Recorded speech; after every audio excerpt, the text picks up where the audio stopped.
High প্রিয়া, কেমন আছো তুমি? জি আমি ভালো আছি। বাহ ভাবি, আপনার শাড়ির কালারটা কিন্তু অনেক সুন্দর, আপনাকে দারুণ মানিয়েছে। কি যে বলেন না ভাইয়া। আচ্ছা থ্যাংক ইউ সো মাচ। তো ভাবি কোথায় যাচ্ছেন? এই যে ফ্রেয়াকে নিয়ে একটু পার্কে যাচ্ছি। ও আচ্ছা, ঠিক আছে ভাবি, যান, সাবধানে যান, কিছু লাগলে আমাকে বলবেন। হ্যাঁ হ্যাঁ অবশ্যই। ভাবি একদিন কফির দাওয়াত রইলো, সময় করে বাসে আসবেন কিন্তু। কি কি হইতেছে এগুলা?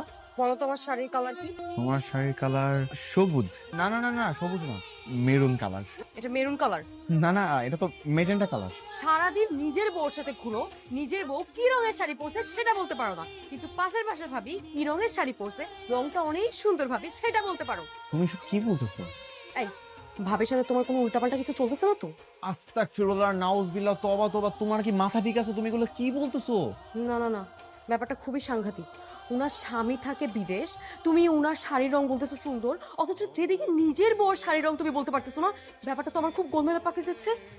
বাবু বাবু বাবু, শোনো শোনো বউ, আমার না আসলে শাড়ির কালার মনে থাকে না, একটু বোঝো। এই যে এত সুন্দর কালারের একটা শাড়ি তুমি পরছো, সেটা তো আমি দেখছি, মনেও রাখছি, কিন্তু নামটা মনে ছিল না। তুমি তো জানো আমার কালারের নাম মনে থাকে না। তাই না? তুই শাড়ির কালার চিনিস না? আজকে সারাদিন তুই শাড়ির কালার শিখবি। বস।